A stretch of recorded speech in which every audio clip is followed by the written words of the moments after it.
5 Amazon FBA mistakes to avoid. Amazon FBA is a powerful platform for anyone who is interested in reselling. As long as you know how to pick a product and then market it to the right audience, you can make a lot of money in this way while hardly lifting a finger. But therein lies the caveat: if you know how to pick a product and market it. This is where some people fall down. And so in this presentation, we're going to look at 5 big mistakes you should avoid. Not testing the product. Part of the appeal of Amazon FBA is that you can start selling products without ever having to get them delivered to your home. If you don't own a warehouse, this is a big plus. The problem is that this can also make it tempting to start bulk ordering products without testing them. You can already see where that might go wrong. So don't give into impatience. Test the products before you invest. Not reading Amazon's guidelines or the wholesaler's terms.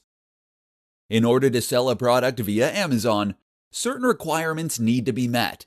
For example, it's your job to ensure that the products are packaged and labeled when they arrive at the warehouse. If you don't read this part of the policy, then you might not realize that this is a rule, and therefore, you might send unready items direct to Amazon. This can be an expensive, embarrassing, and messy problem to fix. Choosing fad products. Fidget spinners are massive, right? Why not order thousands of them? Because fads don't last, as any reseller who made the mistake that time around will know all too well. Inventory mismanagement.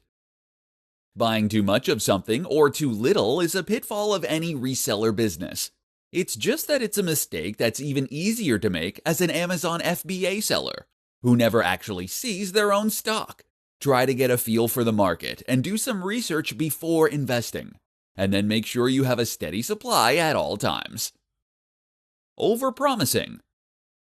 The desire to sell can sometimes be so strong that we make promises we can't keep. This, of course, leads to disappointment, bad reviews, and ultimately failure. Better then is to over-deliver by giving away something extra, or by delivering in a quicker time than you promised. That's how you make happy customers.